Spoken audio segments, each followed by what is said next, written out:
What is going on, everybody? I am the FD Guru, bringing to you guys a Friday NBA edition of my DFS podcast. We have 11 games on the main slate tonight.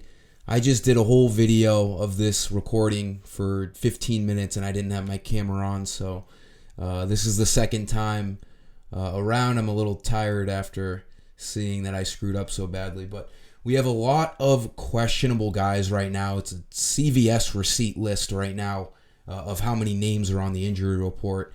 So things can always change as we get closer to lock. I just do these videos earlier in the day because I got to prepare my content on my website later on. I'm only one person. I try to do the best I can.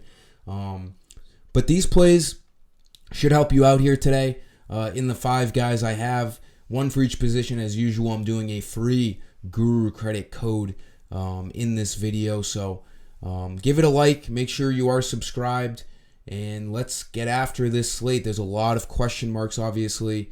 I'm just going to read off what guys we have questionable tonight, so it might take a second here, but always good to double check these injuries, and then if you watch this video later on today, you can see if any guy has been ruled in or out. But starting off with the Knicks here in the first game, we got RJ Barrett still questionable with that illness.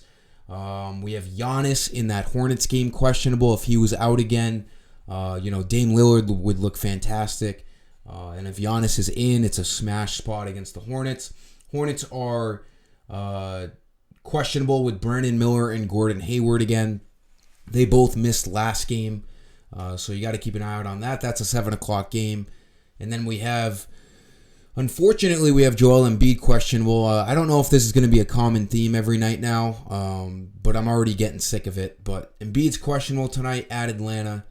7:30 Eastern lock, or 7:30 Eastern game for them, but we have a 7 o'clock lock tonight, so we might not get that news. Cleveland has Darius Garland and Donovan Mitchell questionable, so, that could be a huge thing over there. The Spurs are going to be without Trey Jones and Devin Vassell tonight. We got Jaylen Brown and Porzingis questionable. They both missed last game, but they were present at shoot-around this morning, so they're trending in the right direction. Pelicans still without CJ McCollum. Nuggets still without Jamal Murray. Jalen Suggs questionable in the Bulls Magic game. And then in the 3-game after-hours slate, we really just have LeBron questionable for the Lakers. Nothing else we got to wait on, but I'll probably be playing that 3-game after-hours slate tonight as well. Suns are going to be playing yet another game without their big 3. They haven't played a game yet this season with Beal, Booker, and KD. Beal is doubtful, again with a back injury, and Booker is probable, so nothing to really wait on there. And then for the Clippers, that'll lead us into our first play. James Harden, 7K. We have Russell Westbrook requesting to come off the bench tonight. I think that's a good move. The Clippers are a disaster, so maybe they can turn things around. You got Westbrook, stepping up and seeing that, it's probably not a good idea for all 4 of them to start. They haven't won a game with Harden yet, so maybe they got to change things around. They should win tonight at home against the Rockets. If they don't, the media is going to be after them for sure. But I like Harden as a value play at 7,000. Maybe more of a GPP play.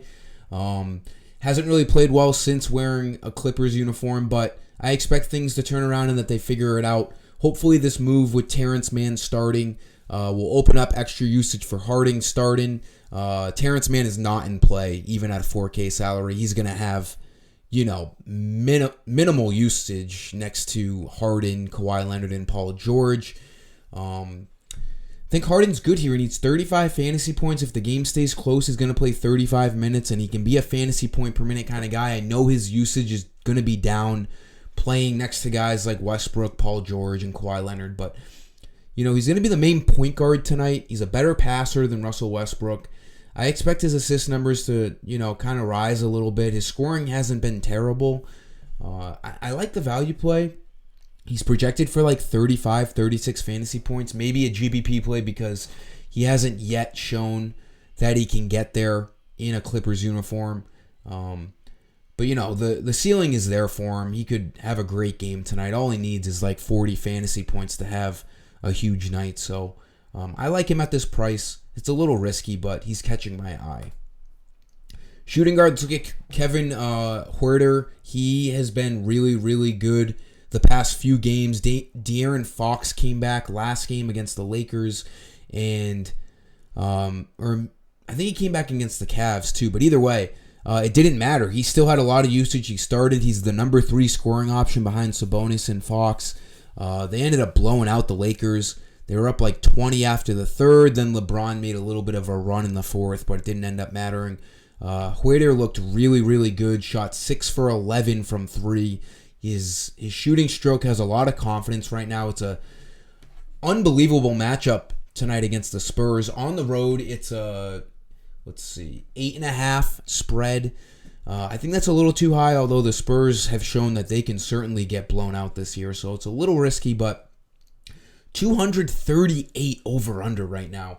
We have that tops the list in terms of, highest over-unders, and then right behind them is the Jazz and Suns at 237. So Huerter is going to get his shots up tonight. He needs just 28 fantasy points to hit value. He's averaging that on the year. He has 250 burgers in the last 3 games, and he's hit value in the last 4 games. So he looks really good tonight. He should play plenty of minutes. He played 37 minutes last game against the Lakers. Going over to my website for that free Guru credit, it's Friday. Let's do Friday subs in all caps right here. I already typed it in, so I'm not going to use it, but Friday subs will get you 10 free Guru credits. Excited for this slate tonight. 11 games, a lot to look forward to. Friday, so everyone's in a good mood, including me. We've been doing really well lately, so enjoy those credits. Let's have a great night tonight to kick off our weekend. And again, just like and subscribe. You have to be signed into your FD Guru account in order to have this code work so the credits can go into your account. If you don't have an account yet, just set up an email, set up an account. You got to confirm your email. It sometimes goes to your junk folder. No credit card required. Takes all of 1 minute to do so. So get in Friday dubs. Looking for some dubs tonight. Hope you guys tail any sort of my content and that you succeed. Small forward, let's go to Jeremy Grant. I like him at 6,800. They're still without Malcolm Brogdon, still without Scoot Henderson. He's the number 1 scoring option on this team.